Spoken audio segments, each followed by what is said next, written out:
guys, it's Casey, and today I'm going to talk about my top 10 least favorite tropes in romance stories. The disclaimer is that this is just my opinion. I'm not trying to back it up with facts or anything. So without further ado, let's get into the list. Hi,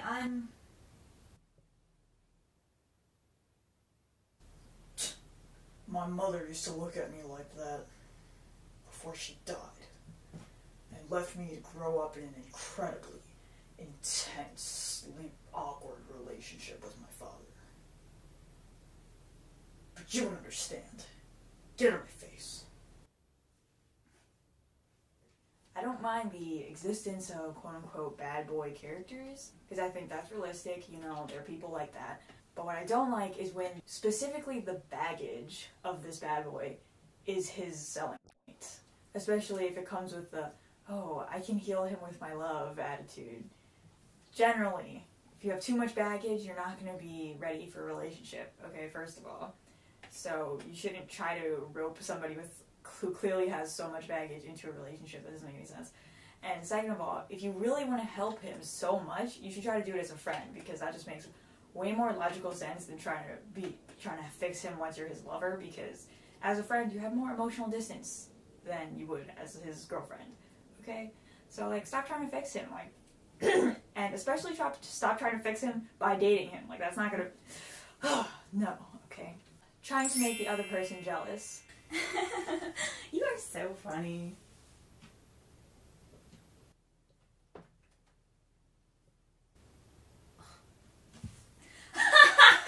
You are so funny.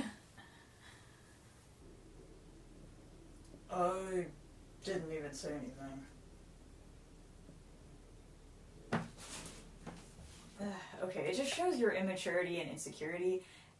And on the other hand, if the guy or girl needs to feel jealous in order to realize they want you, they don't deserve you in the first place, okay?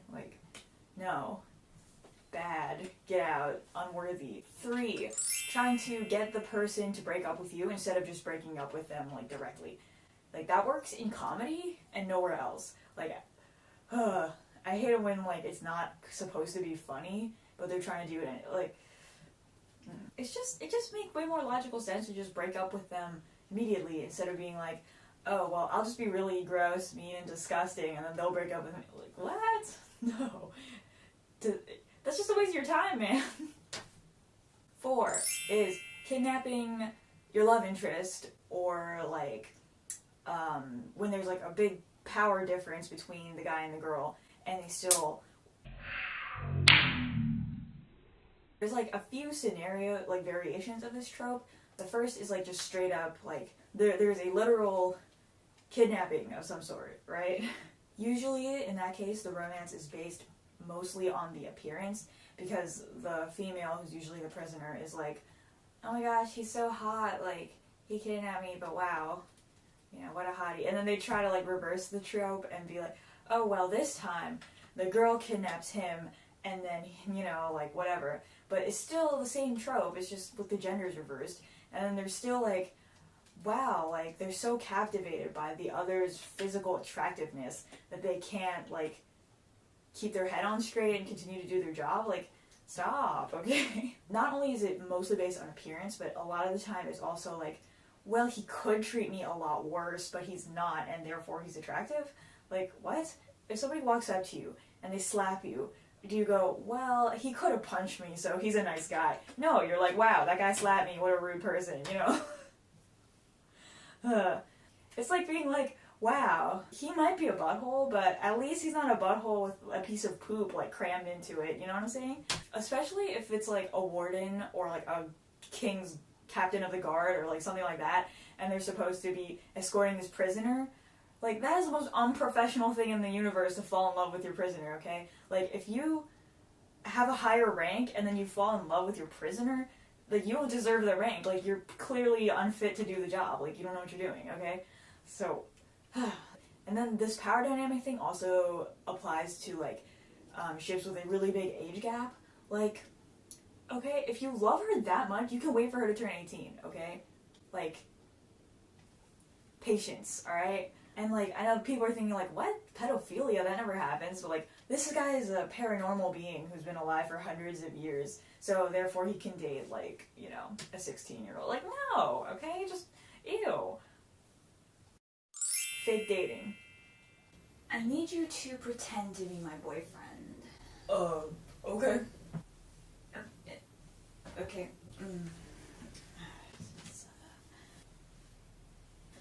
Oh.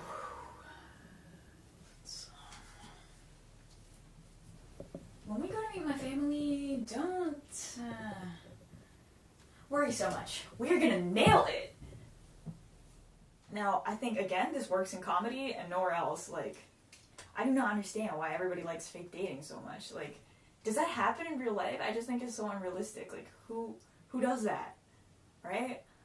Do people do that? And usually, like, they just make it way worse than it would actually be. Like, if you were seriously pretending to be somebody's significant other, you wouldn't screw up, like, that easily. You know what I'm saying? Okay, I guess that's more of an issue with the execution, but, like, just generally, like, fake does that happen? Is that realistic? Do people like, pretend? I don't know. Do people do You guys tell me in the comments. Do people do that? I don't know. Kissing in the middle of an argument. No. Okay. I mean, I think it's fine in certain scenarios, but I don't like when they portray it as something, like, super romantic and, like, an appropriate way to deal with the problem. Usually 2 responses. Either the first one, they start kissing the person back, all passionate, and then they have this, like, intense makeout scene, or it's, like, a quick peck, and it's, like, a way of shutting the other person up, basically, and ending the argument there, even though there might still be a legitimate problem, but it's still portrayed as a way to, like, just end the argument and just stop talking about it. Like, okay, well, the first one, where they just start making out again, and, like, they're just having this really intense makeout session after being in a really heated argument. So, first of all, I mean, I know it's supposed to show, like, oh, they're so passionate for each other, ooh, so cute, but really it just shows that the relationship is dysfunctional because they're, like, associating, anger and negative feelings with having sex. So, like, how is that healthy? Okay? That's weird. I don't understand that. Is, like, aggression turns you on? Like, that's not right. Like,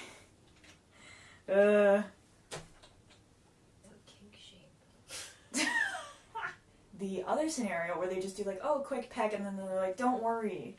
They're basically, like, disrespecting their partner, in my opinion, because they're just trying to, like, shut the other person up, basically, like, quickly. And so they use a kiss to do that, and, like, that's basically the same thing as doing this, like, to their lips, like, shh, except with their lips. Okay?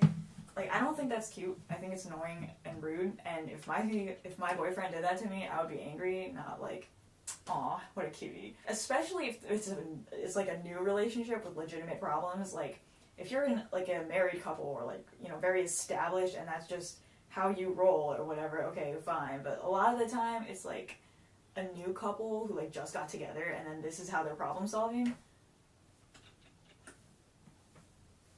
Stalking, okay? It's always creepy. Guy, girl, kindergarten, senior citizens, always creepy, okay? Like, social media stalking is not as bad, because you do want to check to make sure they're not a crazy person, you know what I mean? So, like, that's kind of, that can work with, okay, but, like, when the person is physically following you to different locations, or taking pictures of you without you knowing, or, like, things like, that is creepy, okay? Like, why? Okay, I think, like, people will get that when a man does it, it's creepy, but it's still creepy if you're a woman who does that. Like, Hinata following Naruto around is creepy. That's not cute, okay? That, like, why does everyone portray that as cute just because like, even if the intentions are not bad, like, they're genuinely just really, like, in love with the person or whatever, like, you have to be able to control yourself. Like, stalking is creepy, and it's not going to get you anywhere anyway, because when the person finds out that you were stalking them, they're going to be like, what the, ugh, not like, aw, like, that doesn't, okay, like, stop romanticizing stalking, it's creepy, okay? Super set on their first love, and they think they can never love after their first love. I fell in love with her when I first set eyes on her back in kindergarten. We didn't work out, but I'm still in love with her, even as a 50-something-year-old man with a wife and kids. I'm also probably shipping our children. Nobody marries their kindergarten crush, okay? No, I mean, maybe it happens, like 1 in a million. But generally, you're not stuck to the same person because you had a crush on them in, like, first grade, okay? Even if you had a crush on this person all through middle school or whatever, usually you're not going to end up with that person. Like, tastes change, so you may not, like, the fact that you would still like the person is already super unrealistic, but the fact that you still like the person and they like you and you, like, have a relationship and get married, like, that is so unrealistic, okay? Stop doing that. And then, oftentimes, there's also the idea that, like, it's impossible for you to let go of your first crush. First of all, if you can't let go of a crush who doesn't like you back, you have a problem. And, yeah, and secondly, that's like saying a widow or a widower can never find love again. Like, no. Or, like, people who get divorced, like, they can never find love again. No. Like, people get remarried all the time. Like, that just makes no sense. I mean, don't get me wrong. I like a romance or whatever between childhood friends. But, like, when it's portrayed as, like, you know, something that's, like, faded or something like that, that annoys me. When you pair up everybody in the cast, I think some people call this pair the spheres. How perfect! There are 8 characters whose sexualities all match up into perfect pairs. I know, right? Our ship is so well developed. Yep.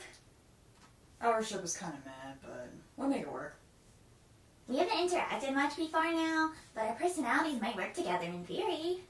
And you know, you can find conversations with romantic subtext if you really squint.